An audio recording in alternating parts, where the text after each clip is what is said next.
Greetings, everyone. This is Rock and Roll Spot Connection, and this will be our final horror retro review of this October, looking at the 1986 remake of The Fly.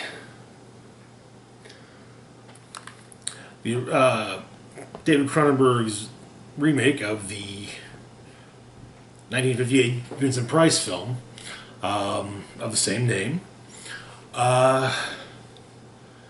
It's kind of interesting to me. Beginning and ending the month on two different remakes of movies from the 50s that are extremely well regarded. The remakes, that is, in part for their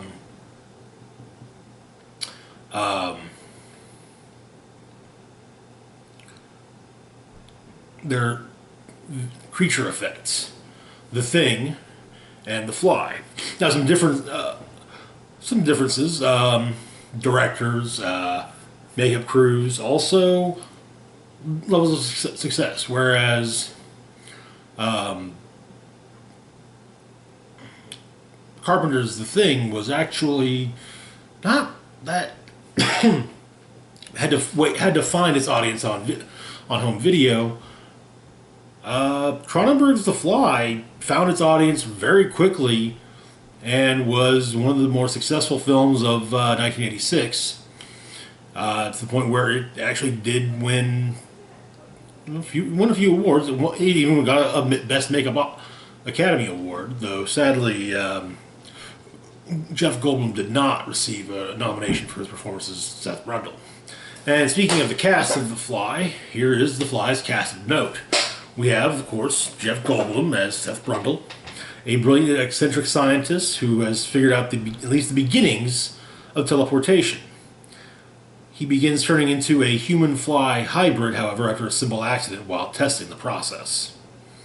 We got Gina Davis as Veronica Ronnie Quaife, a science journalist who begins dating Brundle while also documenting his work in teleportation, and later also documenting his deterioration. Finally, we've got John Getz as Stathis Borans, Ronnie's editor and ex-boyfriend. At one point makes it clear he really doesn't want to wait until he wants to start talking about Brundle's teleportation breakthrough before everything is complete. He wants to, hey, we've got someone who's working on teleportation. Check this. Yeah, we can't do anything. We can't do anything living yet, but we can do inorganic and non-living organic material. So yeah, the movie itself, at a kind of meet the press type thing for scientists. Seth Brundle meets Ronnie, tells her he has tells her about what he's working on, teleportation, and says, yeah, you should come back to my lab, check it out. And he's like, okay. He's like, no, really, you should. And so she does.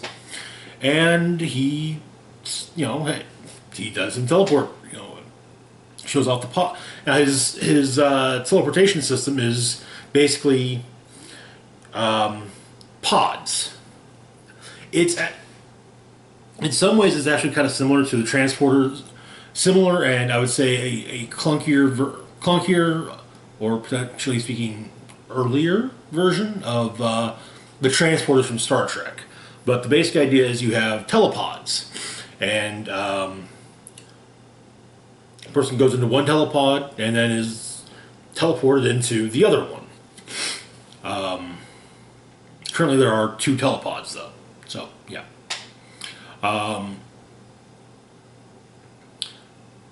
At first, basically teleporting inorganic material, or and later you find that also non-living organic material works fine. However, his first attempt at with living material, with living organic material, results in a baboon being turned inside out by the telepods. But later on, he manages to he reprograms the pods and is able to send a baboon through normally and have it come out, you know, inside and outside. Well, inside in and outside out. So yeah. And so Ronnie goes to talk to her editor and ex-boyfriend, Stathis. Mainly, and while Brundle is afraid that she's rekindling her relationship with him, she's actually going to discuss his threat to go ahead to run what there is of the story of the Brundle story so far before things are done. So while she's gone, Seth gets in the telepod and sends himself through, not realizing that a housefly has stowed away inside the open pod.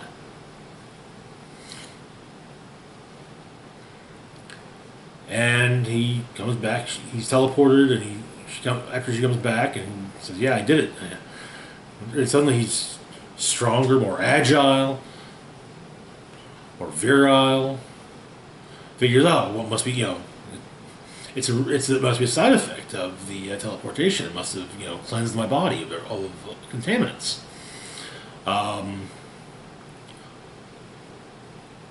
Later, but there's a weird wound, some odd, very coarse hairs growing from it. And then Seth and Ronnie have a bit of a fight. Seth goes to a bar, picks up a girl. After breaking a guy's arm in an arm wrestling contest. I don't mean like, oh, my arm's broken. I mean like compound fracture, bone sticking out of the arm broken. But Ronnie shows up and tells the girl that Seth picked up to be afraid, be very afraid, as it states on the case there. It became the film's tagline, actually, but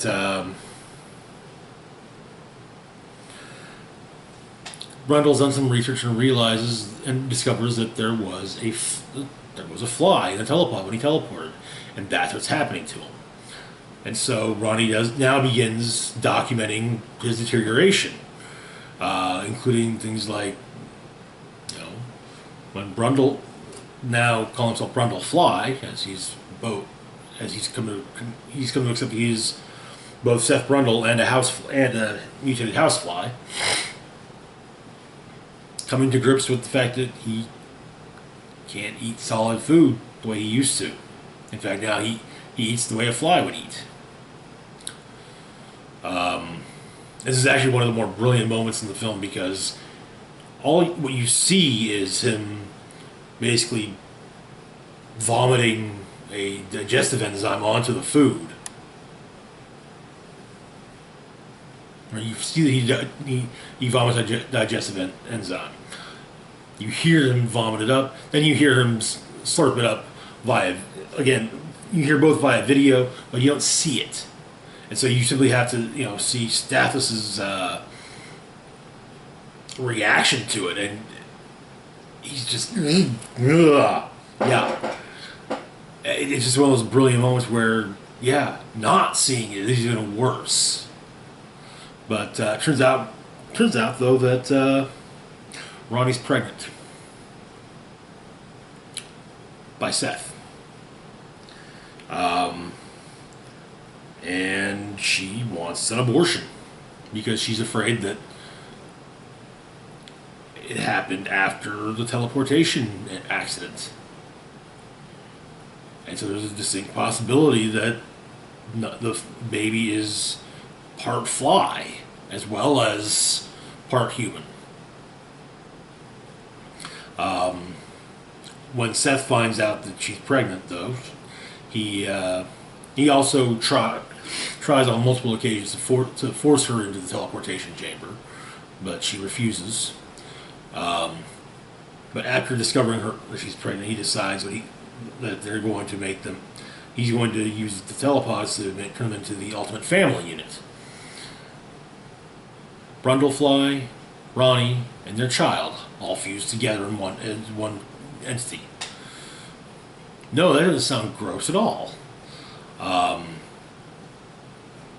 the final climax has basically leads to Brundle's final transformation, where he sloughs off his human appearance and is now truly a human fly hybrid. He uses his digestive enzymes to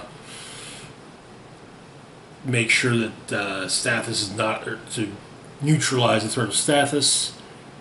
Didn't kill him, but burns off one of his hands, burns his lower part of his burns one of his ankles. He's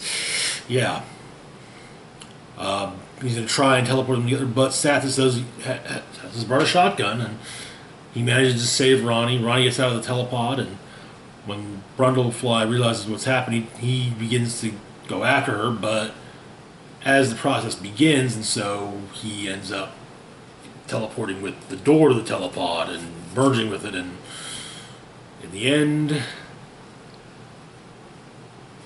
Ronnie kills him. So, this is actually another one of those movies where it's hard to find anything really bad with it. First off, excellent script and cast, wonderfully directed by David Cronenberg, who co-wrote the script, and at least the finalized script. Oftentimes using taking a lot of cues from the initial script. We got some amazing creature makeup effects. In fact, the makeup effects, as I mentioned previously, won an Oscar. And to be perfectly honest, it's easily one of the greatest horror films of all time, not just one of the greatest remakes. And the same goes with The Thing. The Thing may not have been as successful initially, but yeah, they're both, I would say, in that league of just flat out amazing horror films. Anywho, if I was to give The Fly a rating, honestly, it would probably get a 5 out of 5. But that's it for now. As always, feel free to like, share, and subscribe. Links to my Facebook, Twitter, Patreon, and PayPal can be found in the description box down below. This is Rock and Roll Spock signing off, saying live long, rock hard, and happy Halloween, everybody.